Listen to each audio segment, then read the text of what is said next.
From Square 2, this is What's Wrong with Revenue. I'm Mike Lieberman, CEO at Square 2, and along with my longtime friend Eric Kalis and co-founder at Square 2 and six-time entrepreneur, Eric and I will answer the questions CEOs have every single day. What's wrong with revenue? You can be part of the live cast show where we'll answer your questions every Wednesday at 4 p.m. Eastern, or catch the show on demand on YouTube and on all your favorite podcast networks. Also, check out all our audio and video content on Square 2 Plus at the square2marketing.com website. Enjoy the show.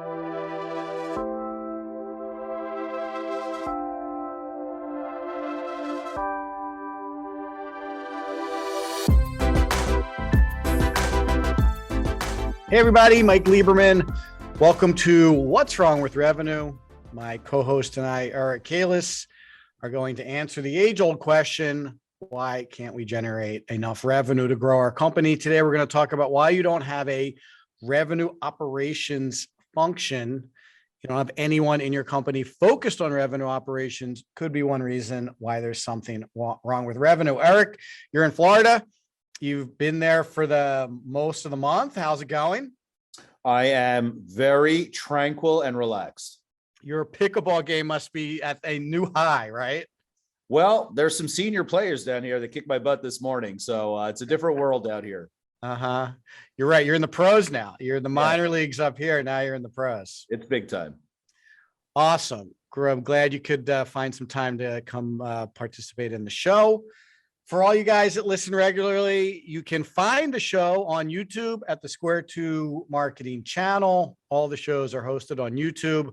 All the shows are hosted on our website. We have a new section of our website called Square 2 Plus, where you can get all of the What's Wrong with Revenue shows in its video format. And you can also get all the rest of Square 2's audio and video content, past podcasts, past video shows, past webinars. Everything is there in one central place. square2marketing.com/square2plus, PLUS. You can go to the What's Wrong with Revenue page on our website and submit questions. You can also subscribe to the show, and we will email you copies of the show after we're done, and we'll let you know what we're going to talk about in the show in advance. So there's lots of ways to get involved in the show. You can ask questions on that page as well. We do have a lot of questions today. So let's get right into it. We're talking about the revenue operations role. It's a relatively new role. It's a role inside marketing and sales, and it's changed dramatically. We didn't even have this role 5 years ago. Today, it's basically imperative with the amount of technology being used and the importance of data quality, the amount of automation that's being deployed and reporting required to make solid revenue-related decisions.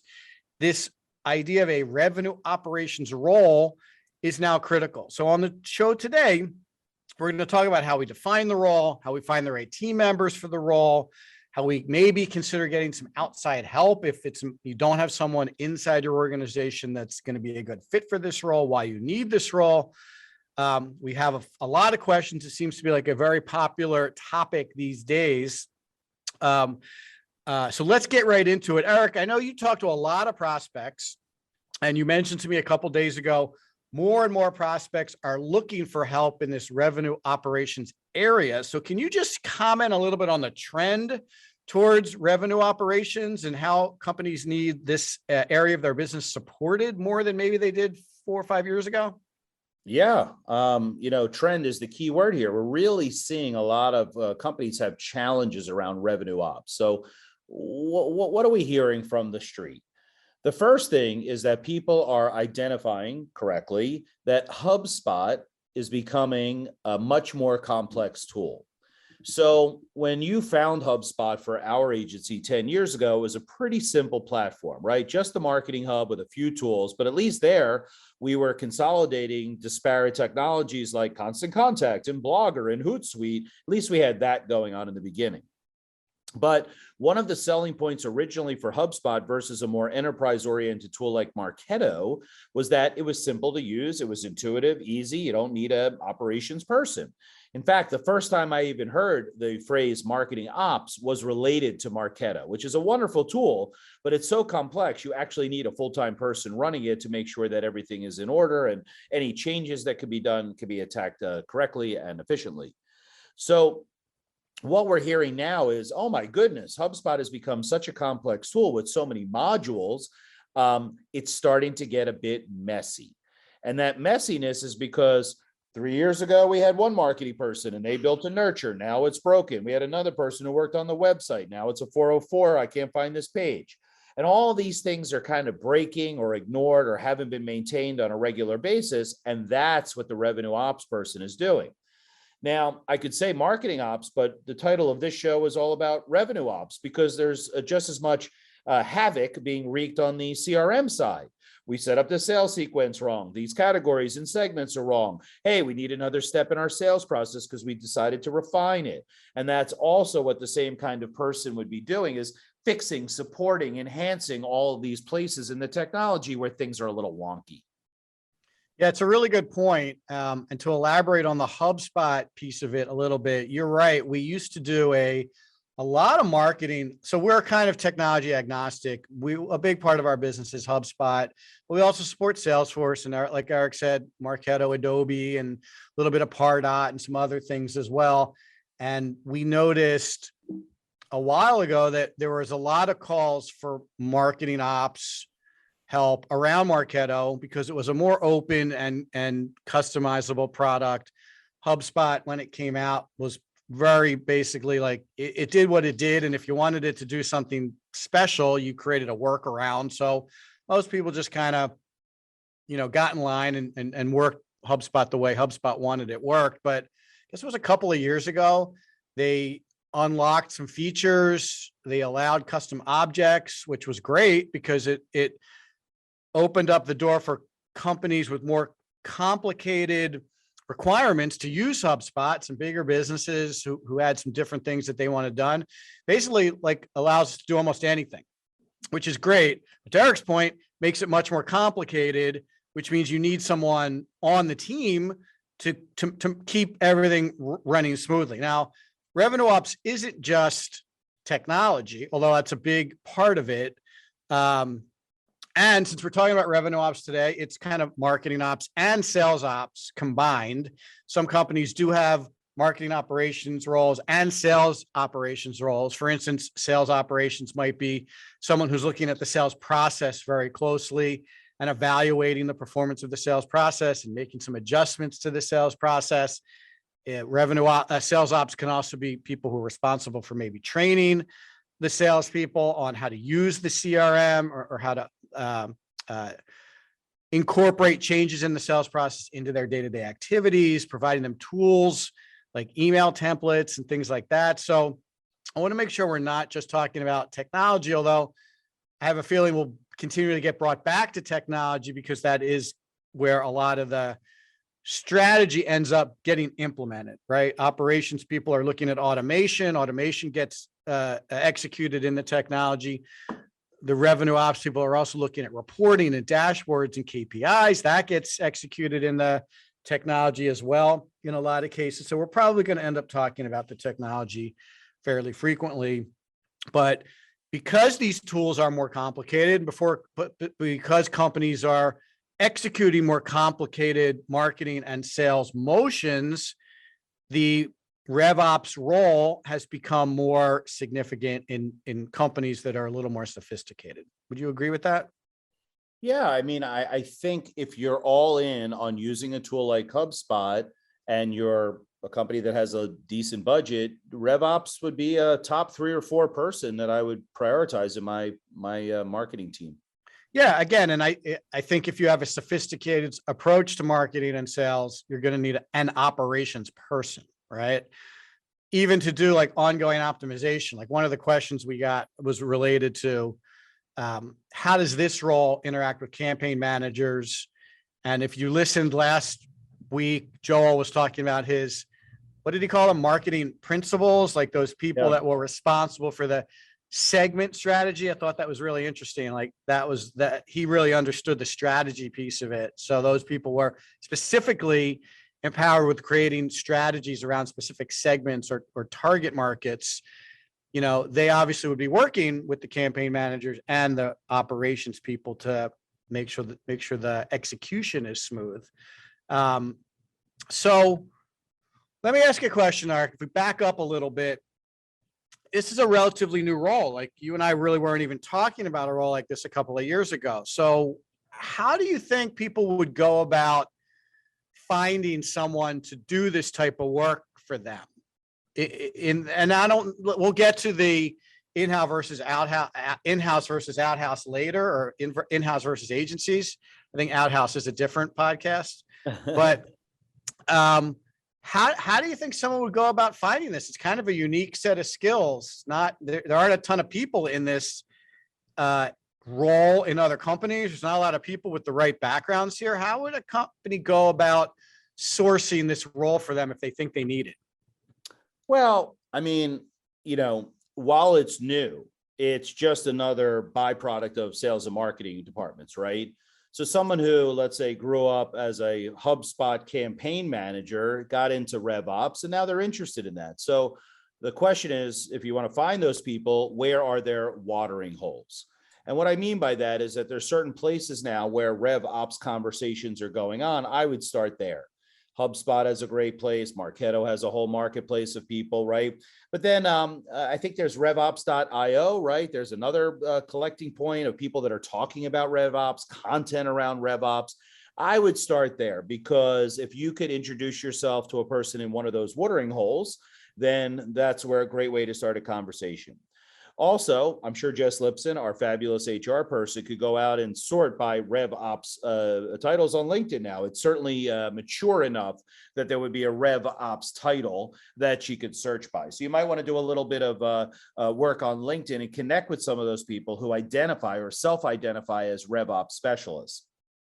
And then I guess the last part of that would be the conversion, right? If there's so many HubSpot fanatics out there that love the tool and like working on it, maybe there's a homegrown version of that where you could take someone and perhaps convert them. Maybe that would be a junior HubSpot campaign manager who wants to climb up the ladder a bit, learn a little bit more about some of the technical part, and then they can make themselves a new role. So, you have some options, but at the end of the day, the candidate has the power in the RevOps search, because there's so few of them. I remember even when we were talking about things like data analysis on a previous episode, right?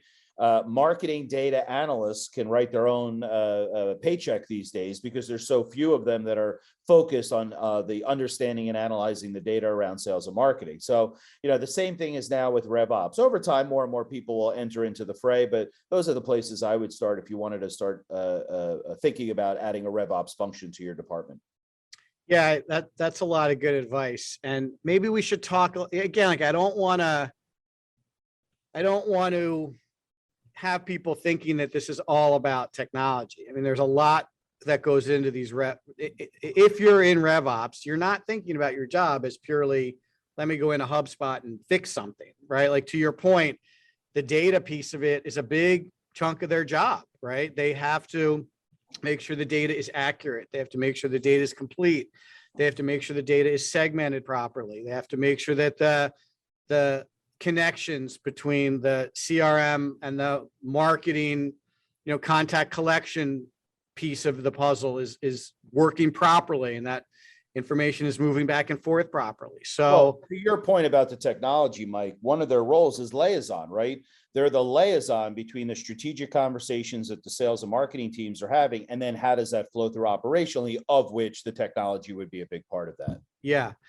I mean, that's what we were saying before. Eventually, it's going to come back to technology. Like one of the marketing, well, again, like in some cases, it could be marketing ops, in some cases, it could be sales ops. But, the lead scoring exercise is an entirely Rev operations role, right?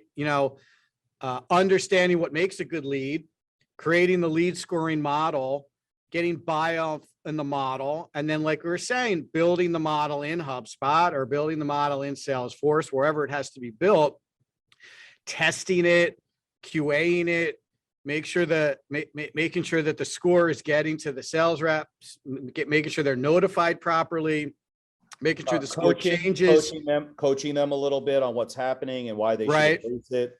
Right. How to respond based on what score they're seeing, which track to take them down.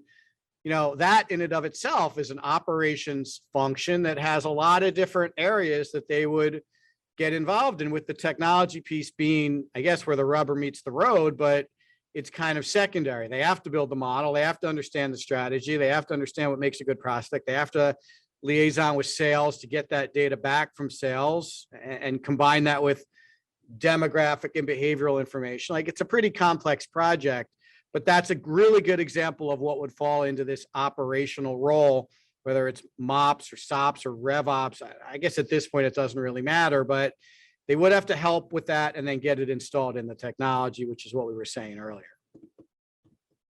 I would think also, a RevOps person is not an entry-level position. It's someone who's a bit seasoned and has been around so much that they understand or thoroughly understand operations so much that they're putting it into play. So, that there's a dimension of RevOps that's a bit strategic also, maybe not leading the charge or developing the campaigns, but understanding enough that they could participate in the conversation about how to enhance or improve or make more efficient the actual operations that back up sales and marketing. That's a good point. Who do you think the RevOps person typically reports to? Well, it depends, because as we wrote about in Fire Your Sales Team today, we're really big proponents of the revenue department, not sales and marketing being siloed. So in that perfect world, which I wish more people would take us up on our recommendation and combine sales and marketing into one department, in that world, they would report to the chief revenue officer, right? Or maybe the, VP of revenue or something like that. But in sales and marketing, they might straddle both of those departments. If they're still siloed, they might be weighted. Like, maybe there's a lot of work to be done around the CRM because the company's focus is our 100 on the street salespeople and the 3 marketing people back in the headquarters that support that. Or if you're like an online digital, maybe your weighting is more towards marketing and inbound lead gen, and then a couple of closers that are helping people through the rest of the process. So they could have their foot in both buckets, not equally all the time, but it really varies. Hey, look, let's be honest. It's a whole new thing. It's not like copywriters work with editors and that's that. This is a little bit amorphous because it's all still forming in front of our eyes. Yeah, it's a good point. I think in our experience, we've seen more marketing people move into this role than sales people. Although I don't think I even ever told you this. When I started my career at Dun & Bradstreet, they actually had a sales operations guy who was reporting to the regional VP of sales. And it really didn't even dawn on me until recently how progressive that was. And they had no technology. And this was, I don't know, 25 years ago, maybe longer. Well, wait, let me ask you, was that person's title sales ops or sales engineer? No, it was sales operations. It was exactly that. And, he did a lot of reporting. He dealt with a lot of data. He did things like make sure that everyone's commissions were correct, which probably was maybe more important back then than it is now. That's probably a lot more automated today than it might have been back then. Sure. And he was really responsible for the numbers. When the regional VP wanted to know how they were doing, this guy, Kevin, he had the TPS reports. It was a lot of like that. Like, he had these big stacks of papers that he would go through and give everybody the numbers they were looking for. Now, today, a lot of that he did is automated and handled in the CRM, I'm sure, but it was interesting. They really leaned on him for reporting and for numbers and for to make decisions. How we doing, Kevin? How we do? He would tell you 10%, not 10, 99% of quota. Like, you're almost there, that kind of thing. Which is not too far different from what sales operations and revenue operations does today, except for the technology piece of it. So they are really leveraging the technology piece of it to get more intimate with what's going on, both from a marketing and from a sales perspective. Kevin is now the president of Dun & Bradstreet. I just wanted to know that. No, I'm pretty sure Kevin moved on. He was, he loved what he did, though. That's for sure. He didn't want to do anything else. That was well, that's the opportunity in RevOps. If you really are passionate about driving results, right, you understand how RevOps is a key part of that. And I guess on the flip side of that coin, if you're a progressive sales and marketing leader, you know you need a rev ops person to support all those things that you just mentioned, Yeah. except for the commissions. Yeah. He also liked that he wasn't responsible for any quotas or any performance. So, while district managers or reps were getting in trouble because they were missing the quotas, he was just there telling you how much you missed your quota by. He never really had any, responsibility for how the region was doing, which was always interesting. But it's actually a good point to contrast to today, because if our sales sequence is not performing, we don't get enough leads, and then subsequently the team can't hit their quota. So RevOps does have a more active role in achieving those goals and objectives today. Well, does it? Because that's an interesting point, right? Like if marketing's not generating enough leads, it's not probably going to fall back on RevOps. That's going to go back on the campaign managers, right? Like you're not running effective campaigns. All RevOps is really doing is pointing out where some of those deficiencies might be.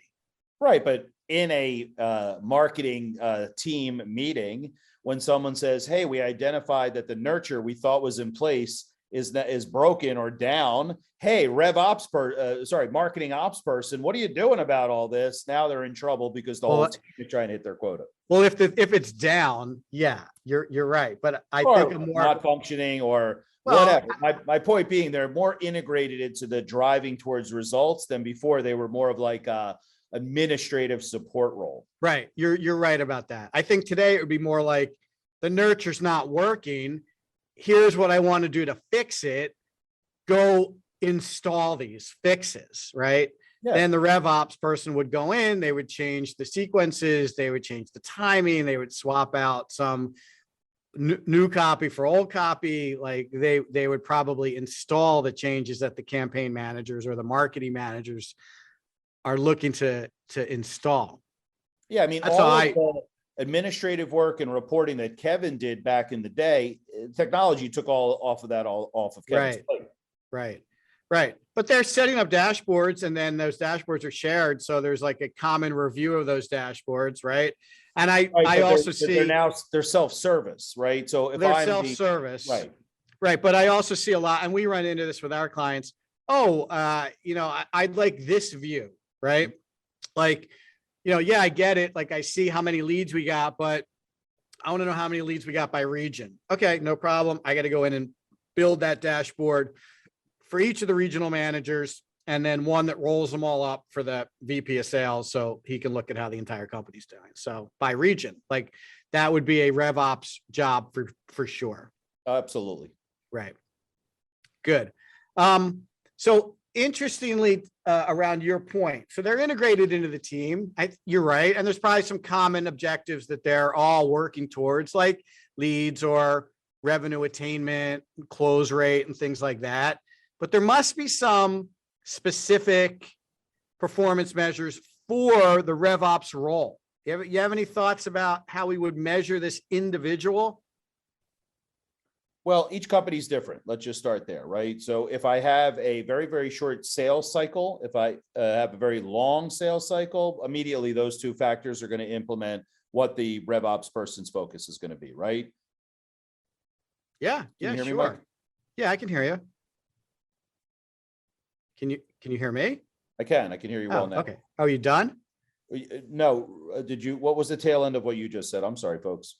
Oh, no, I just said, how can we measure the performance of that RevOps person? And you said everybody's different and short sales cycles might be different than long sales cycles. Yeah, because the focus of what the RevOps person is working on might be different. So judging them or scoring them would be different in different scenarios. And that's obvious, right?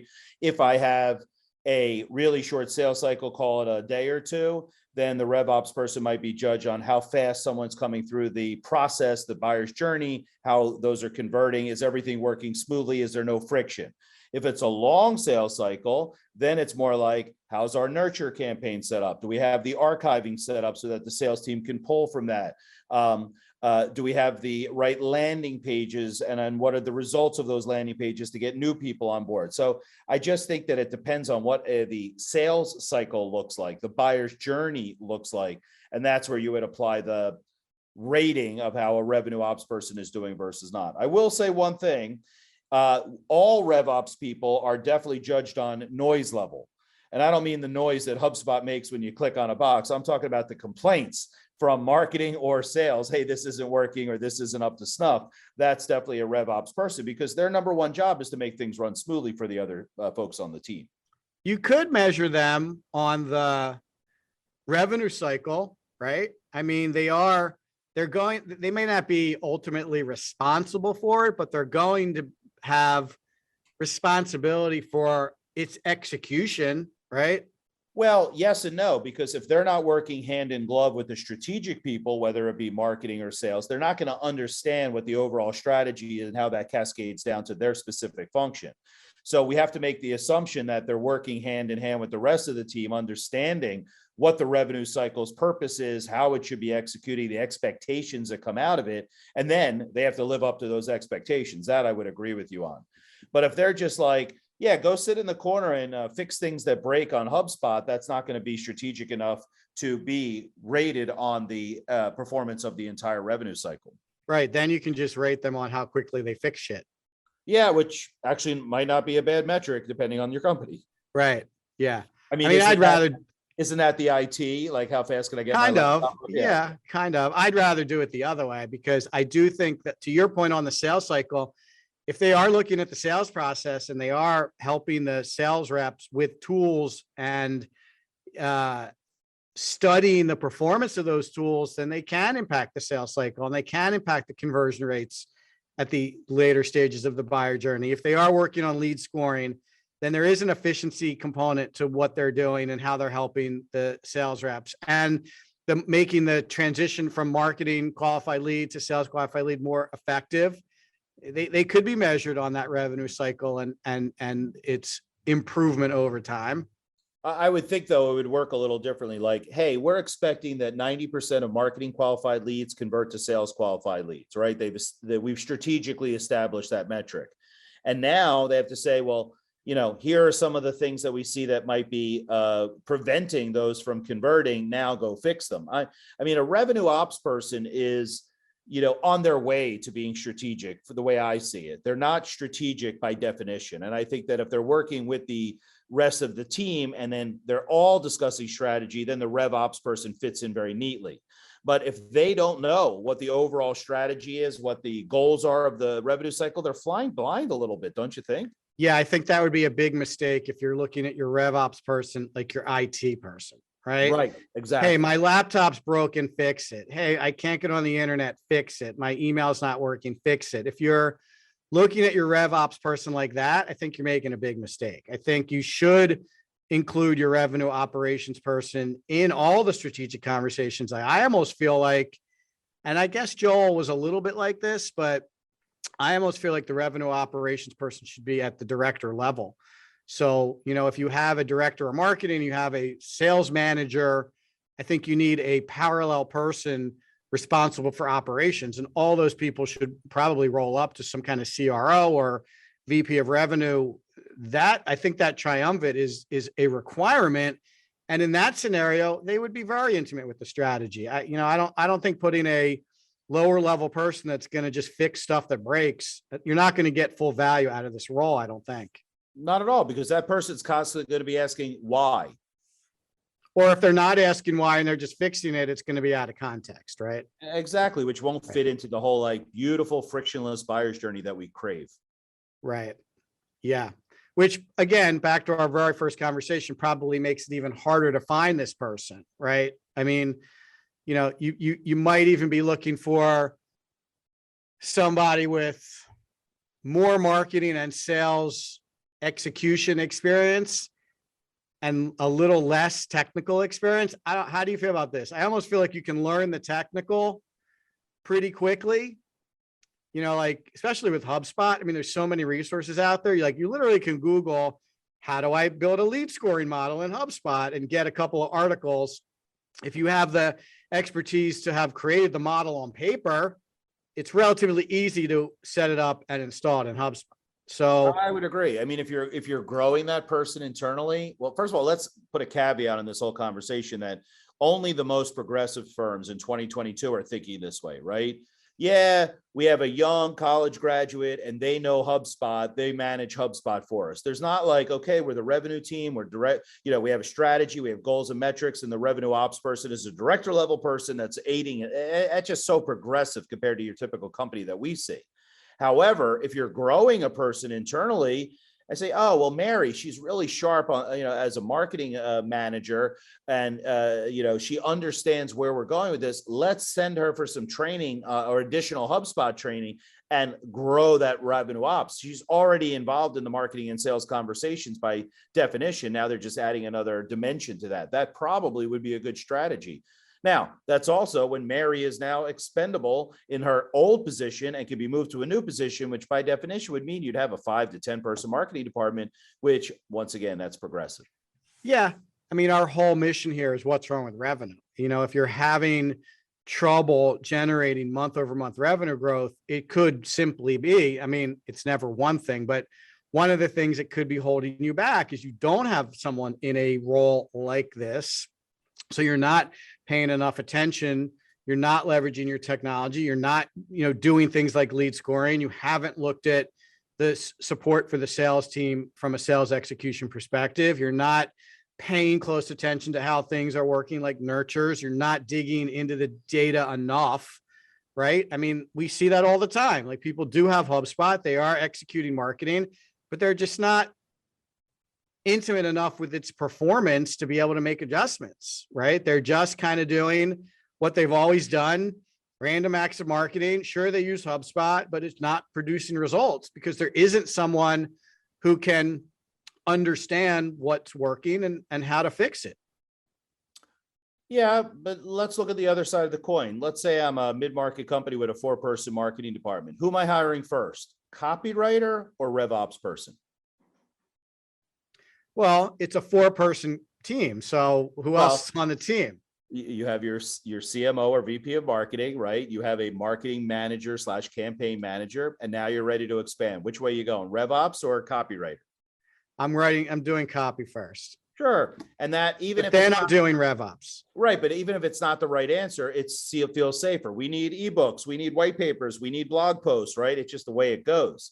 And that's why I said, like, this conversation is definitely more progressive, and certainly for our audience today, something to aspire to. If you're a smaller company that's on HubSpot and you have a couple of people, hey, this is probably on your hit list for, a quarter or two coming down the pike as you start to formulate that. Or can I have a RevOps person share the job with marketing manager? Can I have 50-50? Sure. Maybe there's not enough RevOps work at that level, or only the prioritized things are being attacked by RevOps and the rest we just deal with.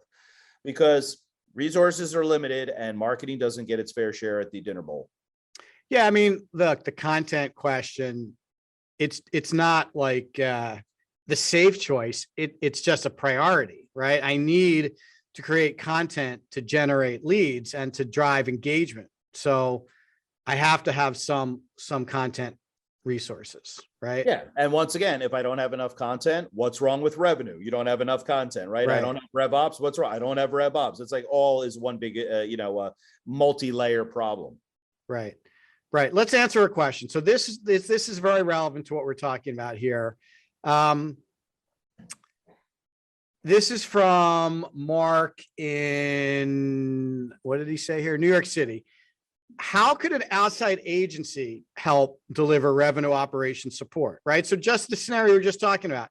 I have limited internal resources. I need my marketing manager. I need my copy creator, my content creation resource. You could solve this problem with an agency or any outside. You could hire a contractor to do RevOps, right? You don't have to necessarily do an in-house hire, especially if you're just getting started understanding what RevOps does, how it adds value. You might not be completely certain whether this is a full-time job or an in-house job or not. Talk to us a little bit about, how an agency might be able to support that. Well, you kind of listed it right there. You could go contractor. I am sure there are plenty of people that are the RevOps contractor for 4 to 6 companies at a time, right? They're thorough with, they're probably tool specific, right? I'm a HubSpot RevOps person. I'm a Marketo RevOps person. So they're probably tool specific. They probably, devote a limited amount of hours per week, which fits the budget of the companies that they work for. But the challenge with a contractor is that you're now paying for them to have the tribal knowledge of what's going on with the strategy around sales and marketing. So now we have to pay for them to be in the meetings with our team if we want to get the maximum return on investment for the contractor fees. So that's a little bit of a challenge. Now, yes, if I'm paying for a RevOps person 4 hours a week to technically clean up my HubSpot, and then I pay for another 2 hours so they sit on my weekly marketing stand-up, I actually don't think that's a bad idea. When you're talking about using a firm, that's a little different. I'm not sure that RevOps as a standalone offering for a firm is even valuable, because once again, the firm has to understand what's going on in the company in order to support them. If it's just straight up technical fixes, like we've identified these 3 things are broken and we want someone to fix it, okay, but there's not a lot of value in that. So I would think that a RevOps person as part of an outsourced marketing team would be of much value. Now I have my copywriter. Now I have my account manager. They understand my company. They understand my persona. They help me flesh out the buyer's journey. I'm just part of the team. So I do see that a RevOps person as attached to a larger engagement makes a lot of sense and is probably cost effective as well. And then there are services out there that you could actually sign up for, and for X amount of dollars a month, they'll be your, RevOps support person. The only problem there is that I think that people would be a bit stingy with the budget and not pay for that to the extent they want. We just had a client, to use that as an example, that needed a lot of help around marketing ops, and they had a new person come on board that needed some HubSpot training. So we just coupled a 8 hours a month engagement with another 4 hours of training on a very short-term engagement called 3 to 4 months to get that person up to speed. That's not very strategic. That's more of just like, fixing things and supporting them, but it could be a good solution, especially if your HubSpot's a big bowl of spaghetti. I was going to say our experience with this has been pretty tactical. Oh, absolutely. That's why I mean, like an add-on is better than just a straight up, using it for RevOps. Yeah. We've had a number of clients say to us, yeah, I'm not really interested in being a RevOps expert. I'm interested in being an expert at our company's marketing, our company's strategy. We want to just have you guys help us do these things that need getting done, right? We did marketing ops work for a large company on Marketo for a really long time. They devoted a certain amount of budget to the ongoing maintenance and updates of Marketo and Salesforce. And they just shuffled a set of work to us, and we did it for them, and they were quite happy, and it was actually a good fit. So maybe that's the answer. If you're looking at getting started with revenue operations and you do just have a list of things that you need to get done, an agency might not be a bad option. If you are looking to have the RevOps person be much more strategic and participate, across sales and marketing and contribute at a higher level, now you might need to find someone to hire full-time to represent that area, do the technical work, but also contribute to the strategy conversations. Well, I'd like to do a shout out for one of our team members, Amber. She's relatively new to the team. She's definitely a RevOps specialist.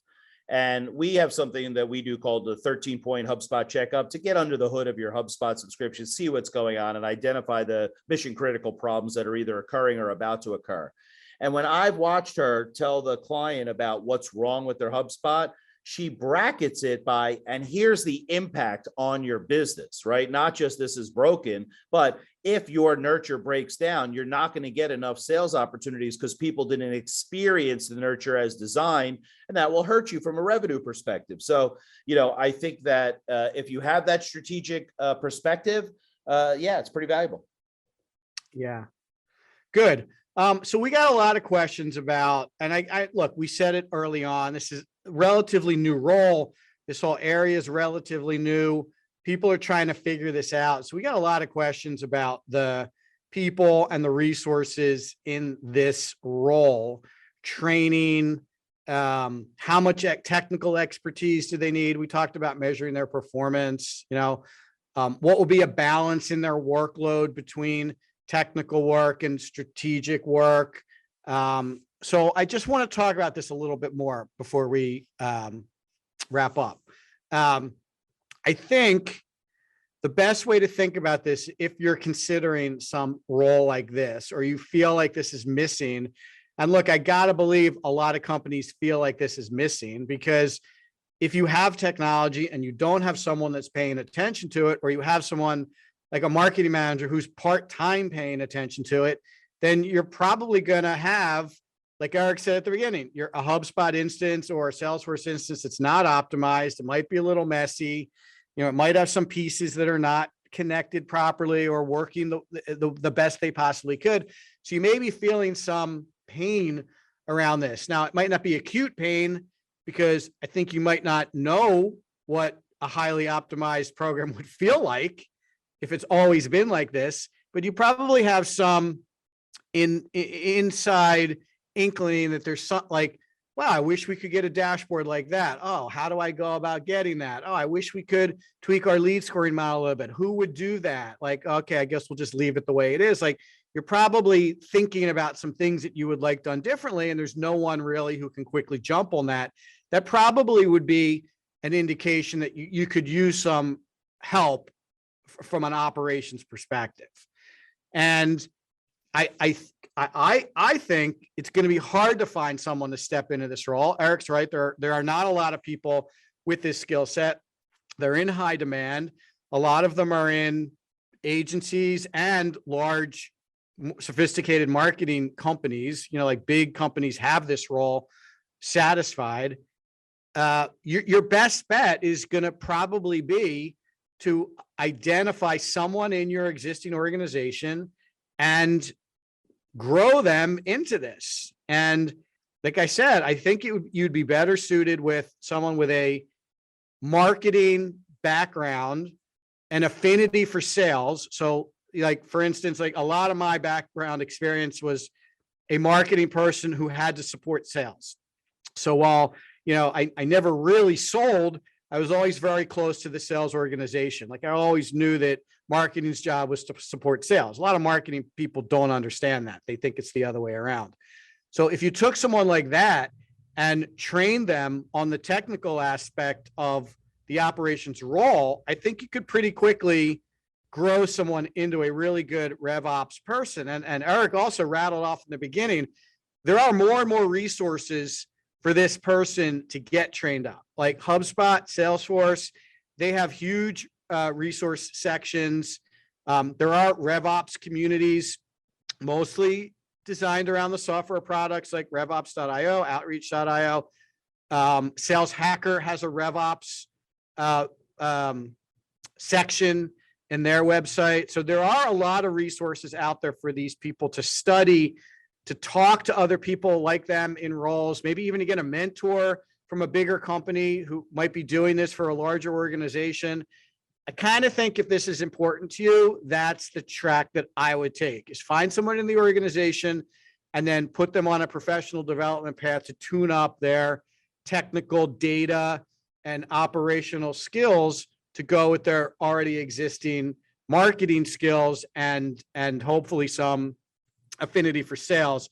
I don't think you want to do this without the sales piece of it. I think that would be a big mistake. There's so much sales operations work that gets neglected. We talked about some of it today, but I think there's a lot of sales operations work that never sees the light of day, especially some of the analytics. I mean, Eric, we don't really see too many clients, even the really good ones, who are really digging into sales analytics and really looking at the performance of the sales team at a funnel level, at a rep level, at a territory level.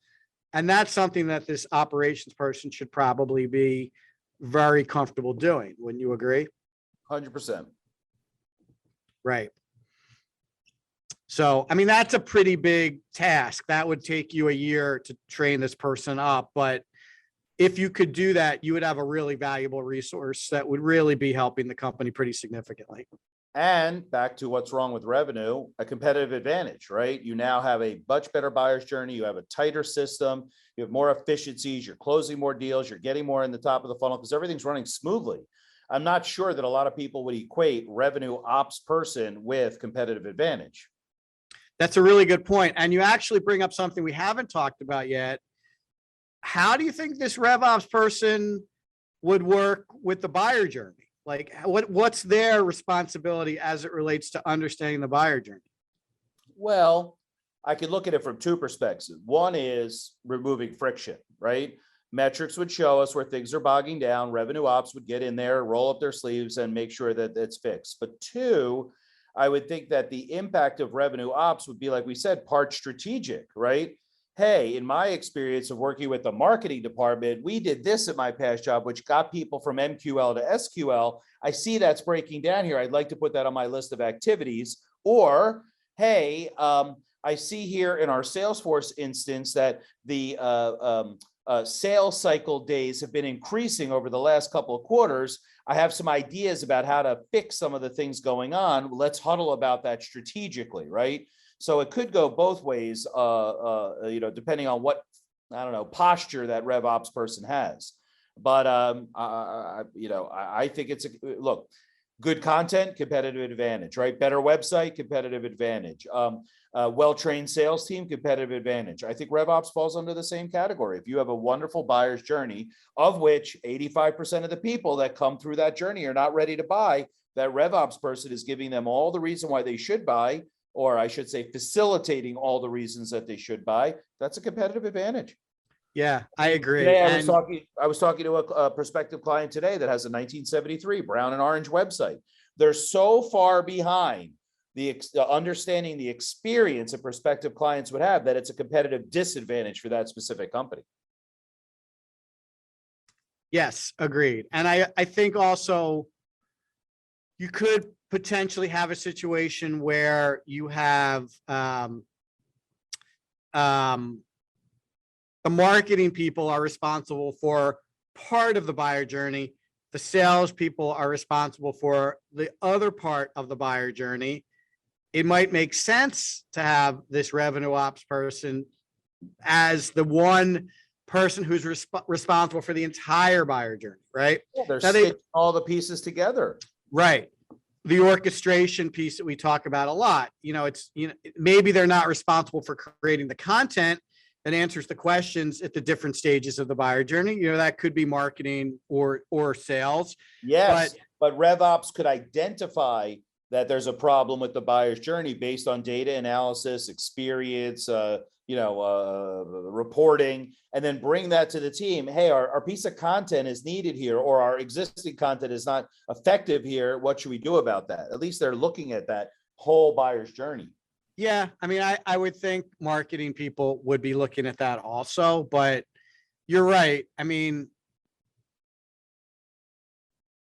they might not be looking at the whole, that it just keeps bringing me back to the revenue cycle, right? To me, that would be the responsibility for the RevOps person. Make that cycle run as fast as possible and as efficient as possible. Like, oh, we're not, our site-wide conversion rate is a little underwhelming. Marketing folks, how are we going to fix that, right? Our close rate is not as high as it probably ought to be. Sales folks, what are we doing about the close rate issue, right? So, and maybe they're the people that are responsible for bubbling up those issues driven by data and then getting the team to kind of attack those areas collaboratively to improve results, right? That might be a very efficient way to look at it. Nirvana. That would be, right. That would be good. Okay, good. I don't have any other questions. Any last comments on this particular topic? Well, it's not just about this topic, it's in general. Like some of the stuff we talk about today, some of the listeners might be, what? Now these guys are telling me I need a RevOps person? That's $120,000 a year. I don't want people to get frustrated. We're trying to open up minds as to what's wrong with revenue. We're trying to give people different perspective. One company might go all in on a RevOps person, but then someone else might have picked up a nugget today that, boy, content could be a competitive advantage. Maybe I should look in that area. Like, don't try to just eat the elephant, right? Just cut it into little chunks and make consistent progress through all these areas. Our job as seasoned professionals and grizzled veterans is to introduce some of these topics so that people can think differently about the revenue cycle and then how they can generate more of it.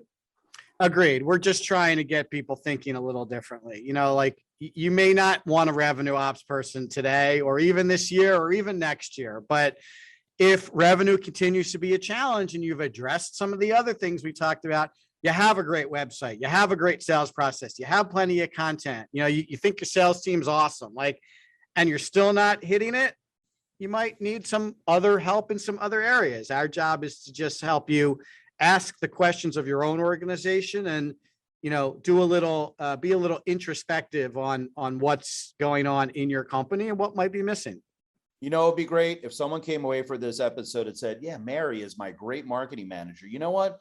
I'm going to put in her career path that 2 years from now, she's qualified as a revenue ops person. So that's like playing the long game, right? And that just came from one of the nuggets that we provided to this show today. Yeah. You can also have someone take a look at what you're doing. We do it for clients all the time, for prospects all the time. Like if you are struggling with revenue, we're happy to take a look at what you're doing and be like, oh, here's what we think might be one of the issues, right? And maybe it is revenue operations. Like you have a great website, you have great content. Like, let's take a look at what's going on behind the scenes. Oh, there's a couple pieces missing here.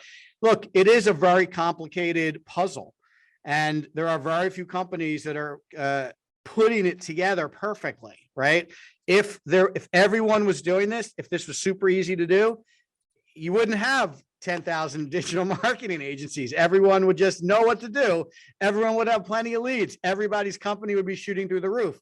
There's a reason why people struggle with this, because it's very complicated. It's not easy to do. And that's why we do the show, just to introduce some new ideas to you guys and help you start to think about it a little differently. And hopefully we did that a little bit today. Mike, I'm going to lay an Easter egg on you right now. Anybody who listened for 52 minutes into this episode, if they want a free 13-point HubSpot checkup, we'll get under the hood and look at it. And that would be like a function of RevOps complimentary. How's that? That sounds awesome. And you mentioned it a couple of minutes ago. Next week on the show, we're going to talk about content. How do you create it at scale? Because that's another issue. You can't do one blog article and be done. You can't create one video and be finished. You can't throw all your resources, all your content in the resources section and expect people to find it. So on the show next week, when we answer the question, what's wrong with revenue, we're going to talk about how to create content at scale. So we're going to really shift gears and do something completely different next week. It's not a technical conversation. It's all about content. And hopefully you'll find that just as exciting as you found today's content. I want to thank everybody for joining us. Eric and I love talking about this stuff. Obviously, we could do it all day, and we appreciate your attendance and your interest in our topics. If you're interested in the show, check it out on YouTube, like it and subscribe to it. Square Two Marketing channel has all the What's Wrong with Revenue shows there. You can also get the show at the Square Two Marketing website. The Square Two Plus page has all of our content, all of our What's Wrong with Revenue shows, and all of our other audio and video content in one beautiful Netflix-like location for you to go to check that out. You can even subscribe to Square Two Plus, and we'll let you know when we post new content for your viewing and listening pleasure.